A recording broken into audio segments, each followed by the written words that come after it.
Hi.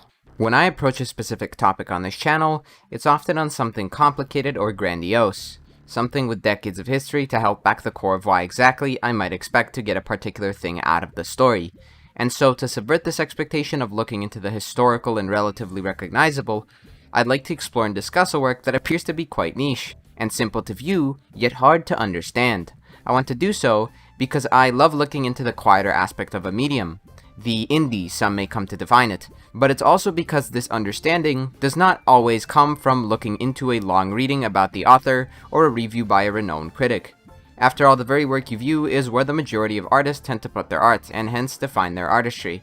Their art permits us, as spectators, to try and see it in a particular way to enhance and expand our limits as human beings. Holy shit, that really made me sound really obnoxious. And so, with the idea of openness and self-discovery in mind, I'd like to introduce you to a quiet little show called Haibane Renmei.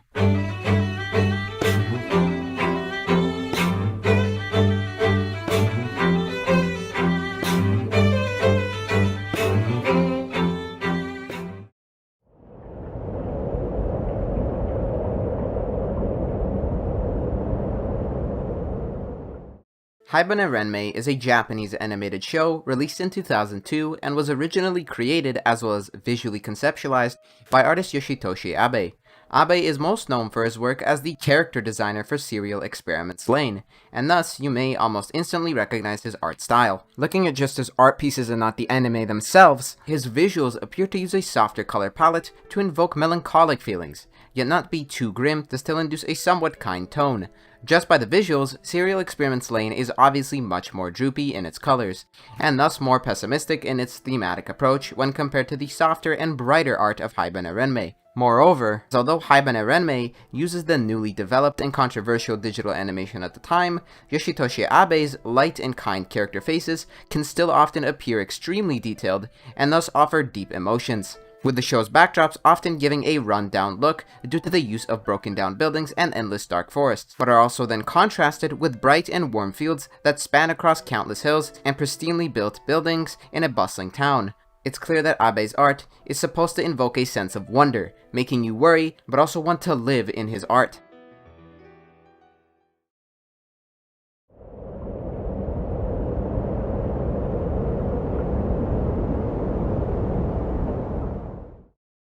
The story of Haibane Renmei is actually quite simple. It follows a group of human-like individuals called Haibane who are birthed from cocoons of variously different sizes depending on the specific Haibane.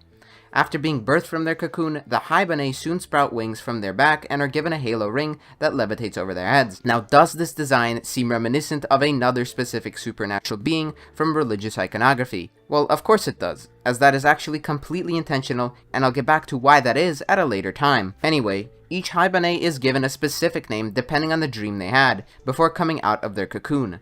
One of the Haibane that we follow throughout the entirety of the show is a young girl named Raka. She's given this name because within her so-called dream, we are first introduced to her when she is falling, hence the Japanese word Raka being her name. Raka soon becomes accustomed to her life as a Haibane as she meets various fellow Haibane that each have their own character. We learn that they have jobs and live on the outskirts of a town named Glee.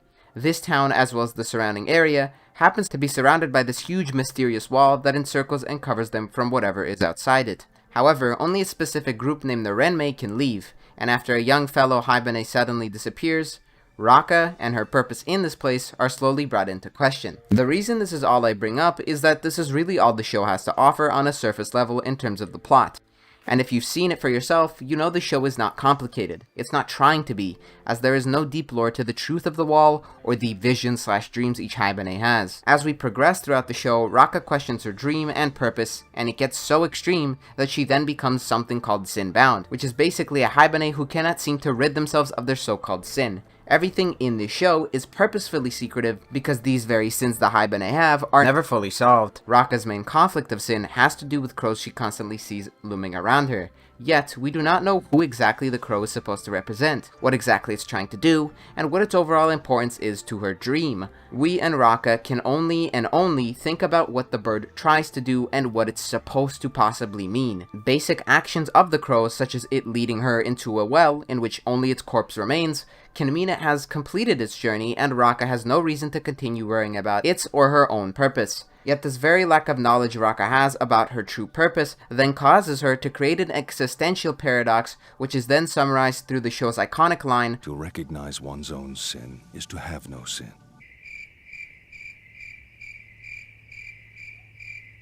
Oh my god, bro. This line then helps create heavy connections to religion. This religious aspect is then supported through the other obvious uses of motifs familiar with angels, such as wings, halos, and sins. Yet it does not say there is a definitive power that says there is a religion to exist, and upholds such ideas of sin in the first place, therefore possibly culminating the show as just one big message around human thought. Hell, everything I just said is up to debate. It only brings a few of these ideas up, and lets us think and deduce as to why that is.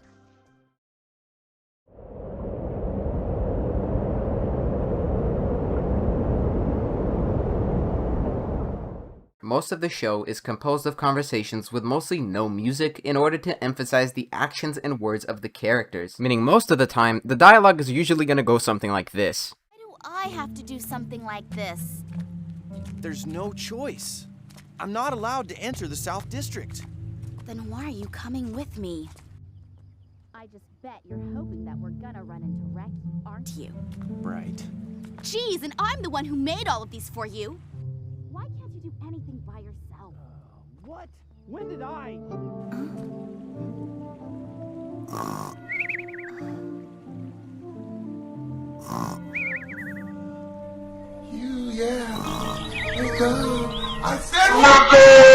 Oh, okay. Where was I? Oh yeah, it wishes to be more diegetically immersive in order to then help reflect its use of silence back onto the viewer, as I'm sure we ourselves tend to enter a silent state of thought when looking into nothingness, laying in our beds, looking up toward the ceiling.